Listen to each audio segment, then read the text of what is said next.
Di sini ada pertanyaan, bagaimana kita bermuamalah dengan ayah tiri dan apakah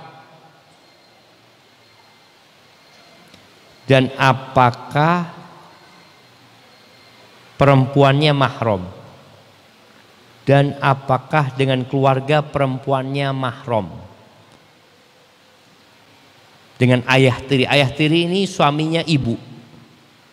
Suaminya ibu itu mahram kalau ini anak perempuan, tapi keluarganya, saudara-saudaranya, saudara-saudaranya suaminya ibu bukan mahram.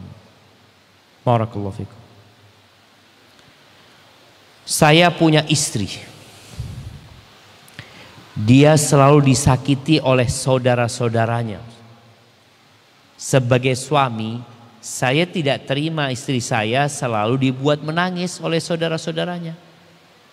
Karena itu saya larang istri dan anak-anak saya untuk berkunjung ke rumah mereka. Dan saya perintahkan untuk menghindar dan tidak menjawab panggilan mereka saat bertemu. Tidak usah direken. Kalau istri dan anak-anak saya tetap ngotot bicara dengan mereka, maka saya yang akan pergi dari rumah. Benarkah sikap dan tindakan saya ini?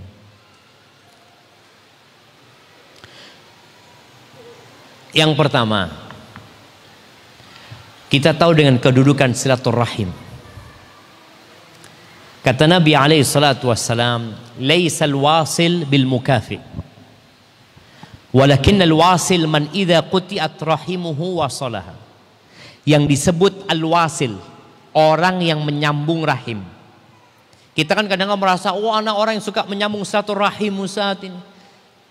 Kata Nabi SAW, orang yang disebut penyambung silaturahim bukan yang bales-balesan. Tahu bales-balesan? Dia berbuat baik, anak berbuat baik. Dia kasih hadiah, anak kasih hadiah. Dia telepon, anak telepon. Bukan itu kata Nabi SAW. Itu sudah nyambung rahimnya. Walakinnal wasil, yang dikatakan orang penyambung silaturahim itu, man idza quti'at rahimuhu wasalah. Kalau diputus rahimnya dia sambung. Maka disakiti dia sambung. Maka yang dilakukan oleh istrimu sebenarnya nggak ada masalah. Kalau dia, cuma ini yang perlu dimantapkan. Kalau dikatakan suka disakiti, boleh jadi kita ini merasa orang lain nyakitin kita. Padahal kita yang nyakitin orang lain. Maka tolong introspeksi diri. Kalau dikatakan disakiti sama mereka sampai menangis, sampaikan kepada istri. Gak usah direken. Artinya omongan mereka gak usah dimasukkan ke hati. Allah mengatakan idfa' billati hiya ahsan. Balaslah keburukan itu dengan kebaikan. Fa idzal ladzi bainaka wa bainahu adawatun ka'annahu waliyyun hamim. Permusuhan yang terjadi dengan engkau terus berbuat baik, itu insya Allah akan berubah menjadi persahabatan yang hangat. Maka di sini yang antum harus didik istri antum, nggak apa-apa. Umpamanya hanya saja jarang-jarang ke sana kalau memang membuat masalah. Kok sampai disakiti? Apa alasannya? Dicari tahu. Maka kemudian menjaga jarak boleh tapi tidak memutuskan. Menjaga jarak boleh tapi tidak memutuskan. Apalagi anak-anak tetap ngotot bicara sama mereka. Kalau mereka mau, antum nggak usah ribut. Dulurnya dia, artinya saudaranya dia gitu loh. Dia mungkin sabar, walaupun kadang kala perempuan itu sabar bukan berarti nggak nangis ya, Mak. Tangisan itu bukan berarti tidak sabar.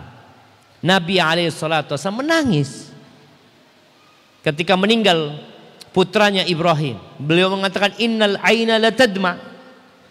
Mata meneteskan air. Tapi kita tidak mengucapkan kecuali yang diridhai Allah Azza wa Jalla. Salah satu bentuk bakti anak ketika orang tua sudah meninggal adalah mendoakannya.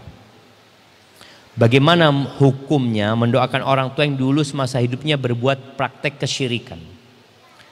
Beliau dulu masih kadang-kadang sholat, namun membuka praktek perdukunan, pengobatan alternatif, mengobati kesurupan dengan bantuan jin, juga memelihara keris yang dipercaya dapat mendatangkan manfaat.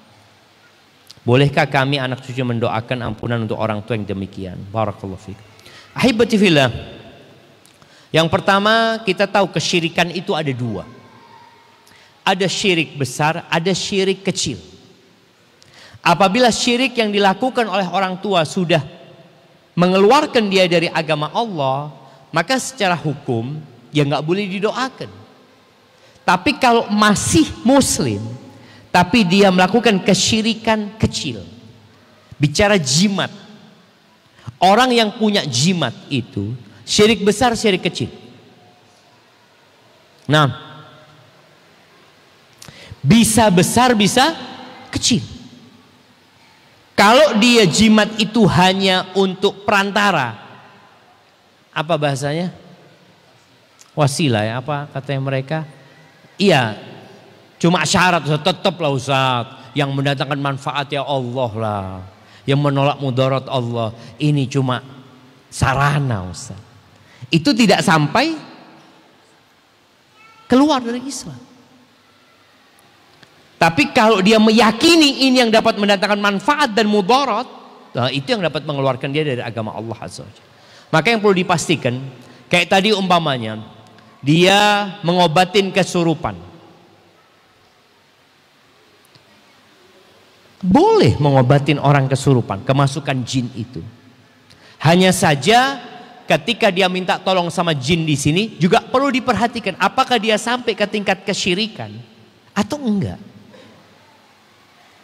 Maka jangan bermudah-mudahan menghukumi orang melakukan kesyirikan. Boleh jadi kita tahu itu syirik berdasarkan hadisnya, iya, berdasarkan dalilnya. Tapi tadi apakah sudah mengeluarkan dari agama Allah atau tidak? Ada yang sampai keluar dari agama Allah, minta tolong sama jin, sampai menyembah jin, sampai dia ya sujud untuk jin tersebut umpamanya. Ada banyak dukun-dukun yang sampai memang keluar dari agama Allah Azza wa Jalla. Ketika seperti itu maka nggak bisa anak doakan orang tuanya yang mati di atas kesyirikan. Barakallahu fikum. Ini pertanyaan terakhir.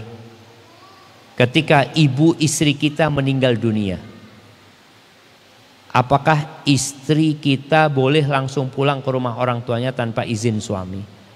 Ya tetap izin sama suaminya.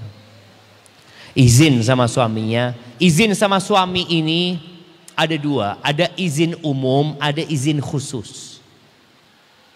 Izin umum ini dari awal sudah istri boleh, engkau kalau punya perlu apa ya fadhol keluar sudah, nggak perlu izin aku kalau mendesak seperti itu. Ya sudah nggak perlu izin. Tapi ada izin khusus. Artinya kalau engkau mau keluar kota, engkau harus kasih tahu aku. Atau ada suami yang mengatakan engkau mau keluar rumah, ke rumah tetangga pun pamit sama engkau. Ya berarti dia harus izin sama suami. Jadi kalau bisa izin tetap para istri, dia harus izin sama suaminya, menghormati suami sebagai pemimpin buat dia, sebagai surga dan neraka dia. Barakallahu fiik. Naltaqi bikum ala khair ya jamaah. Subhanakallahumma bihamdika asyhadu an la ilaha illa anta astaghfiruka wa atubu ilaik. Assalamualaikum warahmatullahi wabarakatuh.